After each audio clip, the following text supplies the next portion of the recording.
Hello friends, welcome to सफलता मंत्र। दोस्तों, जैसा कि आप सभी को पता है पूरे देश में इस समय क्या हाल चल रहा है। सबसे ज़्यादा अगर कोई परेशान दिख रहा है तो वो देश का युवा परेशान चल रहा है।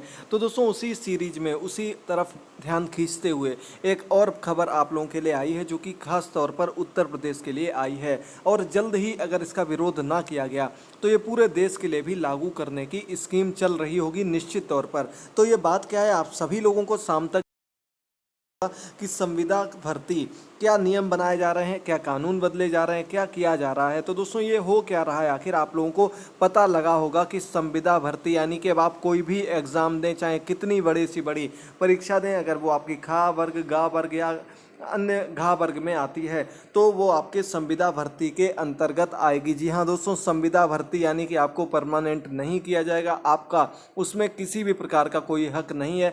5 वर्ष तक आपको किसी भी समय आपके कार्यशैली के आधार पर या कोई भी कमी निकाल कर निकाला जा सकता है। तो दोस्तों, ये एक प्राइवेटाइजेशन की बढ़ती हुई सरकार का एक और रिजल्ट आपके सामने आ गया है। तो दोस्तों, सबसे बड़ी बात आज की जो है, जो गुस्सा अभी तक भरा हुआ था वो और ज़्यादा बढ़ गया है और अब इस गुस्से को निकालना बहुत ज़रूरी हो गया है।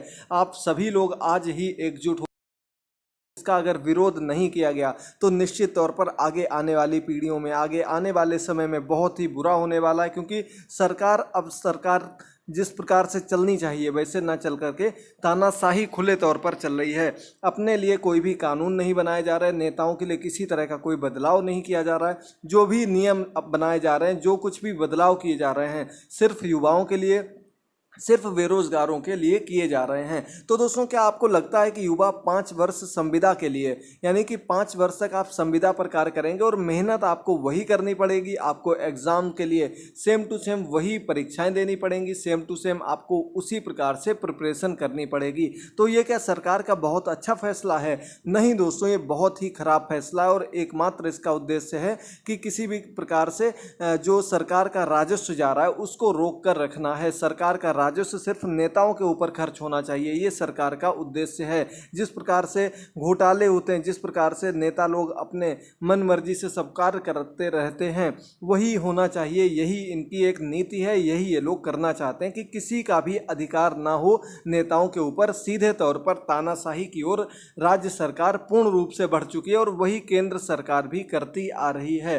तो दोस्तों, ये बहुत बड़ा एक धोखा किया जा रहा है और इनमें कौन कौन आएंगे, तो चलिए इसके बारे में व्यापक चर्चा कर लेते हैं। तो आप लोगों ने सुबह से देखा होगा, समूह खा और गा की भर्ती प्रक्रिया में बड़े बदलाव की तैयारी कर रही है कौन सरकार? योगी सरकार, प्रदेश सरकार, बीजेपी सरकार। आप लोग देख रहे होंगे दोस्तों किस प्रकार से दिन प्रतिदिन बदलाव करते चले जा रहे हैं। ये भी नहीं सोचा जा रहा है कि या आप ये जो बदलाव, इससे क्या परिवर्तन होगा और किसी के ऊपर क्या गुजरेगी, उससे उनको कोई भी मतलब नहीं है। क्योंकि खुद का परिवार है नहीं, खुद को कोई मतलब है नहीं, और नीचे वाले और जो नेता हैं वो खूब खाने में लगे हुए हैं।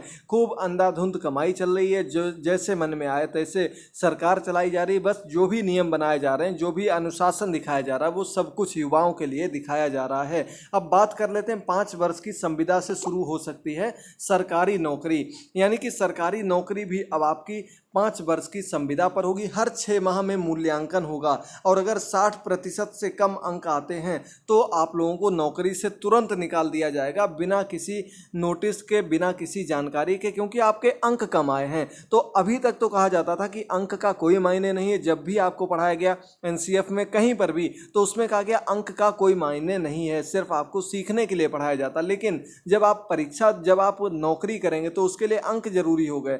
ये क्या नियम होते हैं? और आगे पढ़िए, 5 वर्ष की कठिन संविदा प्रक्रिया में छटनी से बचे तभी पक्की नौकरी होगी। यानी कि 5 वर्ष तक पहले रगड़िए खूब कस के, जब निचुड़ जाए बिल्कुल, तब देखा जाएगा कि आपको भर्ती में लिया जाएगा या नहीं लिया जाएगा। क्योंकि अगर जरा सा भी प्रदर्शन खराब होता है, उससे उनको कोई मतलब नहीं है कि आपकी क्या कंडीशन चल रही है, क्या फैमिली कंडीशन चल रही है, या किसी भी प्रकार के कोई भी प्रॉब्लम से उनको कोई मतलब नहीं है। किसी भी, अगर आपके 6 मंथ में आपके 60% से कम मार्क्स आते हैं तो तुरंत आपको बाहर कर दिया जाएगा। अब बात करते हैं कौन कौन इसके अंतर्गत आएंगे। तो दोस्तों, न्यूज़पेपर की जो कटिंग है इसके अकॉर्डिंग गया है कि पहले से चल रही चयन प्रक्रिया भी इसके दायरे में आ जाएगी। जी हाँ दोस्तों, जो लोग ये सोच रहे थे कि हाँ मेरी भर्ती अंतिम चरण में है, चाहे वो 69,000 भर्ती हो, चाहे वो आपकी लोअर पीसीएस भर्ती हो, चाहे कोई भी भर्ती हो, सभी इसके अंतर्गत आने वाली हैं। और देखना ये होगा कि किस रूप में इसको लागू करने की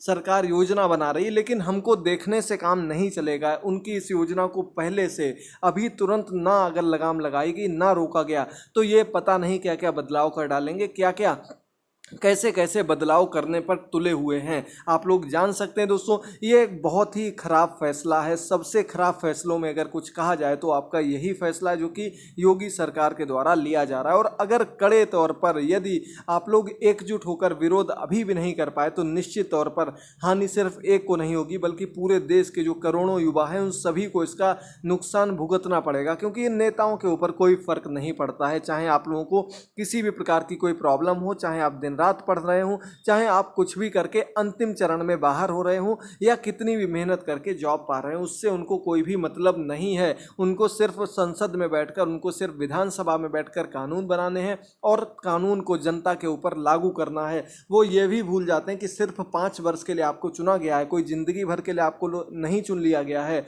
आप लोगों को हटाना भी हम लोगों के बनाना भी हमारे हाथ में है। तो निश्चित तौर पर 2022 में जो होगा वो तो सबके सामने आएगा ही, दिख जाएगा। लेकिन 2022 आने में भी इतना समय है, तब तक अगर ये लोग चाहेंगे तो आप लोगों की ज़िंदगी बहुत आसानी से बर्बाद कर सकते हैं। तो इसको लेकर दोस्तों एकजुट हो जाइए, एकजुट हो जाइए। बार बार कह रहे हैं दोस्तों, रात को 9 बजे आपकी लाइव क्लास होगी और आज की क्लास में हम लोग इन्हीं बिंदुओं पर चर्चा करेंगे। तो दोस्तों आप लोग लाइव क्लास में आइएगा। और साथ ही साथ दोस्तों देख सकते हैं जो प्रदेश के पत्रकार हैं, देश की तो बात छोड़ दीजिए, देश की पत्रकारिता बिल्कुल सबसे निचले स्तर पर पहुंच चुकी है। सिर्फ दलाली पूर्ण रूप से चल रही है और कुछ नहीं हो रहा है। एक मैटर पकड़ लिया, उसमें सरकार को खींच लो, विपक्ष को खींच लो, और कोई भी बात नहीं रह गई है। ये कुछ बढ़िया पत्रकार लोग हैं, इन्होंने इस मुद्दे को ठीक तौर पर उठाया है, लेकिन फिर भी इससे कुछ नहीं होने वाला है। क्योंकि सरकार जो है बहुत ही मक्कार है, बिल्कुल सुनना ही नहीं चाहती। जो भी नियम है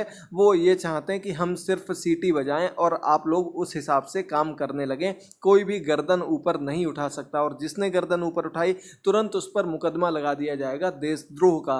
तो ये आप लोग पढ़ सकते हैं। ब्रजेश मिश्रा जी जो कि भारत न्यूज़ चैनल से रिलेटेड हैं, इन्होंने इस भर्ती को लेकर कितनी बड़ी बात कही कि उत्तर प्रदेश में नौकरी की नई व्यवस्था बेहद चिंताजनक है। एक तो नौकरी मिलनी नहीं, और अगर किसी तरह से मिली तो 5 वर्ष तक तलवार लटकती रहेगी।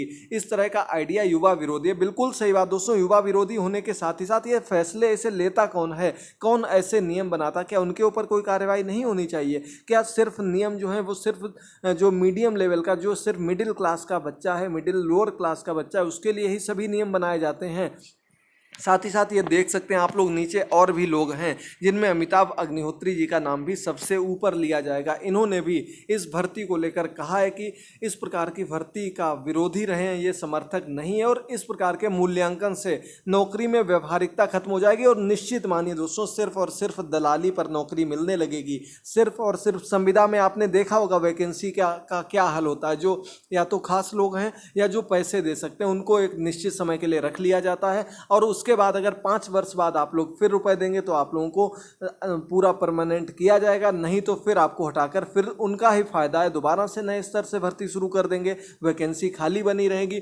नए नए नियम इस प्रकार से लोग निकाल देते हैं कि जिसका कोई सिर पैर ही नहीं है, कोई नतीजा ही नहीं निकलने वाला है कि कहाँ जा रहे हैं, क्या नियम बना रहे हैं, यह भी नहीं सोचना है कि इससे क्या रिजल्ट निकल कर सामने आएगा। तो दोस्तों ये कुछ बदलाव किए जा रहे हैं, और बदलाव के खिलाफ हमको एक होना है। चाहे आप किसी भी वैकेंसी से रिलेटेड हो, यहाँ सिर्फ शिक्षक भर्ती की बात नहीं हो रही है, आप किसी भी भर्ती से रिलेटेड हो, अगर आप लोग उत्तर प्रदेश को छोड़ दीजिए, पूरे देश में कहीं से भी पढ़ने वाले हैं, कितने भी गहरे मोदी भक्त हों, कितने भी बड़े योगी भक्त हों, कितने भी बड़े बीजेपी सपोर्टर हों, ये बहुत बुरा फैसला है। और इस बुरे वक्त में सभी को एक साथ होना, एकजुट होना बहुत ज़रूरी है, क्योंकि इनको ये लगने लगा है कि हमको हराने वाला अब कोई बचा ही नहीं है, और इनका यही भ्रम दूर करना बहुत ज़रूरी हो गया है। तो दोस्तों रात को 9 बजे हम लोग लाइव क्लास में इन बिंदुओं पर चर्चा करेंगे। आप लोग ज़रूर जुड़िएगा क्लास से, और और इसके अंतर्गत आपको बताया जाएगा कि क्या हम लोग कर सकते हैं, कौन कौन सी वैकेंसीज इसके अंतर्गत आएंगी। डेली सुबह 9 बजे, रात को 9 बजे क्लासेज आती हैं। तैयारी पर जरा सा भी फर्क नहीं डालना है और जो कुछ भी हो सकता है मैं अपनी तरफ से करूंगा। ट्विटर पर भी सुबह से ट्वीट किए जा रहे हैं, आप लोग भी ट्वीट करते रहिए। कुछ ट्विटर के अपने लिंक मैं नीचे दे दूंगा, उनको रिट्वीट करते रहिए, फॉलो करते रहिए और आप लोग भी ट्वीट्स करते रहिए, क्योंकि यही एकमात्र तरीका है सरकार पर बात पहुंचाने का। नहीं तो तुरंत देशद्रोह का मुकदमा लगा दिया जाता है। तानाशाही खुले स्तर पर चल रही है दोस्तों, तो जब तक एकजुट नहीं होंगे तो डराना उनको बहुत अच्छे से आता है। तो एकमात्र तरीका है एकजुट हो जाइए, लड़ना सीखिए और दूसरों को भी एकजुट करने के लिए तैयार रहिए। तो दोस्तों ये कुछ बातें थी जो आपको बहुत सुबह से बताना चाहते थे, लेकिन कुछ कार्य की वजह से एकदम जरूरी कार्य फंस गया था, जिसकी वजह से इस पर हम लोग चर्चा नहीं कर पाए। तो दोस्तों मिलते हैं रात को 9 बजे, तब तक के लिए थैंक यू दोस्तों, गुड बाय, टेक केयर, ख्याल रखिए, टेंशन की ज़रूरत नहीं है, हम और आप मिलकर सबसे लड़ लेंगे। Good bye.